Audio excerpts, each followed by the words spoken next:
Opportunity does not knock on every door. Opportunity stands by silently waiting for you to recognize it. Everyone else thinks the big game is the big game, but it never is. You do not get paid as an athlete for the game. You don't get paid as a writer for the story. You get paid for the practice, for the rehearsal, for the training that led you to that performance.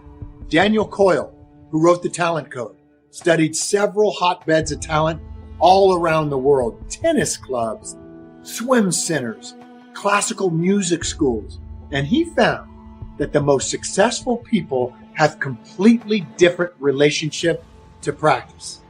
For them, practice is the big game. For most of the world, performance is 90% of their time, and the practice backing up that performance is 10% of their time.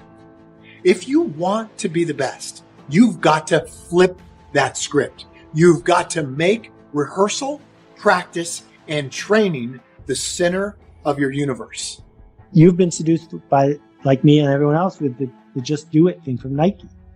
And the problem with the word just is that some people think it means, what the hell? Do whatever you want. Doesn't matter. Just do it. And I think it should be changed to merely do it. Do it without commentary. Do it without drama. Simply show up and do the thing.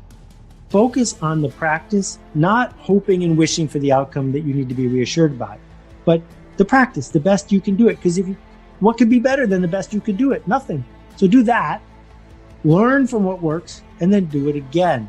But seeking reassurance is distracting you from doing a better job of what you set out to do in the first place. If you want to become the best in the world, you are going to spend 90% of your time preparing for your performance and only 10% performing. Struggle is a biological necessity to us. You should attempt to fail more than everybody else, because that means you're trying harder than anyone else. And eventually, you get so good at it that you're the best. And that's no accident.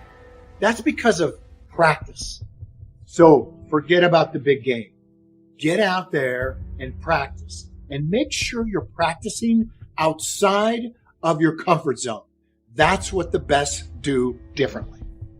It's all vision. It's all what you think you can succeed, but it's also what you're made of. All of us are made differently. Never stop dreaming, and know what you're good at, know what you're not good at, and it's easy to separate yourself from anybody else. You just have to want to do it. What could I do for my country? And the country means the people. What could I do for the people?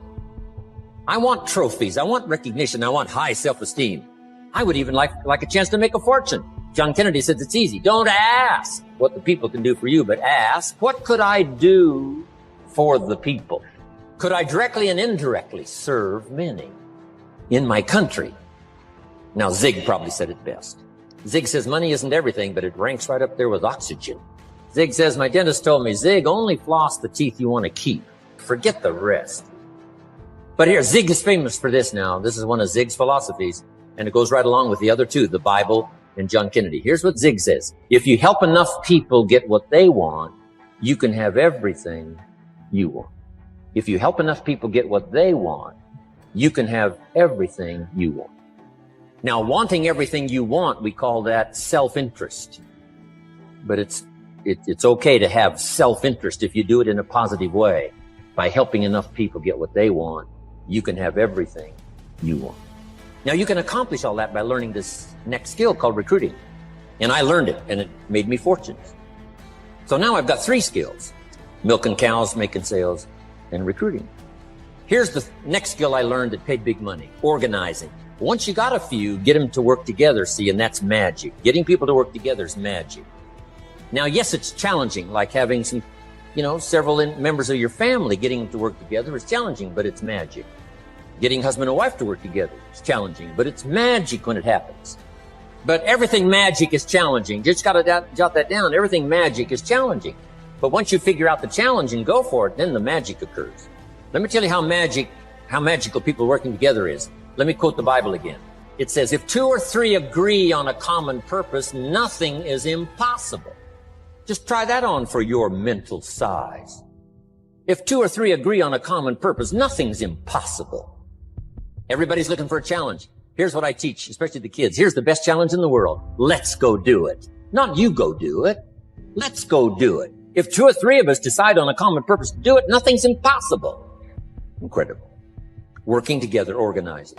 Now, when everybody's an independent, now it's a little more challenging. Like having kids, they've each got their own opinions. They've each got their own ambitions and desires. It's challenging. You've got a variety. But that's what makes life, the variety. And it is, in your business, it is challenging, getting people to work together. It's like herding cats, but you got to try cats. But if you can possibly get it done, the power is so immense when you get people to work together. Here's one of the powers of working together, shared testimonials. If I've got somebody new and you're there and I'm there, I give them my testimonial, you give your testimonial. Maybe what tips the scales in getting me a new person is not my testimonial, but my partner's testimonial. Somebody I'm working with, their testimonial got it. Shared testimonials are so powerful.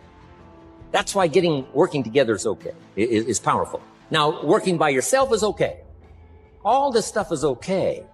Everybody needs to know, though, where are the advantages? And these are some of the advantages. I learned to organize, paid big money. Here's what I next learned to do. Promote. Promotion now pays staggering money. Now, the company comes up with what we call major promotions. Here's what you've got to come up with. The smaller promotions. The company comes up with major recognition. You've got to come up with small recognition for your people around you. The top 5. The company's got top 5. You've got your own top 5 in maybe 2 or 3 categories. Top 5, top 5, top 5. And those little recognitions, to reach certain levels in the company, you have to take major steps. But for you, recognition, let them take small steps. Here's one of the secrets of your kind of business. Rewarding people for small steps of progress. Rewarding people. Sometimes it's just recognition, handshake, pat on the back. Mary, you're doing a fabulous job. And you figure out what those recognitions are. Small steps of progress. I want what you got now. You can't have what I got now. Yeah, I tell my kids all the time, me and my kids, we have this discussion. It take a long time to make a lot of money. If you think you can just go make a lot of money real fast, you're going to be constantly disappointed. It take a long time to make money. I've been in this business since I was 27 years old. I'm 64. Man, come on. Look at what your life, well, you looking at now. You missed the 3 years I was living in a car. You didn't see that. You missed when I lost everything I ever owned twice. You missed the 2 divorces. You missed me flunking out of school. You missed all that. You see this now. This ain't how it work now. Yeah, oh, it look easy. Yeah, I make it look easy. This is hard. Come out here. Come turn this corner. I'm going to invite any one of y'all to come up here. Ladies and gentlemen, welcome to Family Feud. Here's Ricky. And Ricky, walk your ass around this corner and just do what I do. It's really hard. Like, what do you do for a living? Software startup. See, if I went to her job, I'm a failure. What do I know about software? Now, what do you do, sir? A physician. Oh, you're dead. He's a physician. He went to school. He got to go to regular school. Then he got to go to another school. Then he got to get certified, go to another school. That's not me. I can want to be a doctor all I want, but it ain't me. It's just easy, man. You got to fit in. You got to do the gift God gave you. You're a physician. You're gifted. That's a God-given gift. Everybody can't go be a doctor. This idea and this notion that you can be anything you want, you can accomplish anything you want, right? We hear that. You've heard that from the time you were little boys. You hear that now. You're already incredibly accomplished. You can win an NBA championship, MVP of the league. You could become president. You could become governor. You could be in entertainment. You could do Charles, and you could do Shaq. You could do that. You could do whatever you want to do. You guys know that.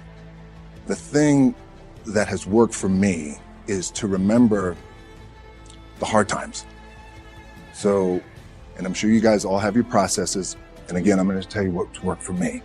So before a big movie comes out, before back in the days when I was wrestling with WWE, a WrestleMania match, anything big that would happen, I would always take a moment and I'd just remind myself, all right, I was evicted when I was 14.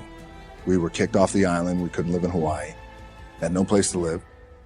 A lot of shit happened. Then when I moved to Nashville, I was arrested multiple times by the time I was 16 years old. Like, I remember that. If I were playing on this team, which my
skills are, what's that term? Oh, the shits.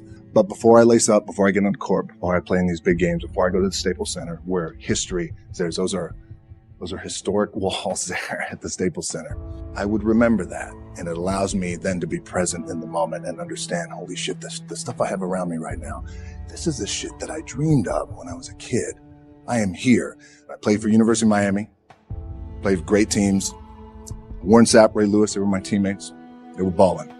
Warren Sapp was playing tight end that time. I was starting defensive tackle. Yeah. They moved him over to D-line. And he looked at me, he's like, yo, dude, I'm going to take your spot.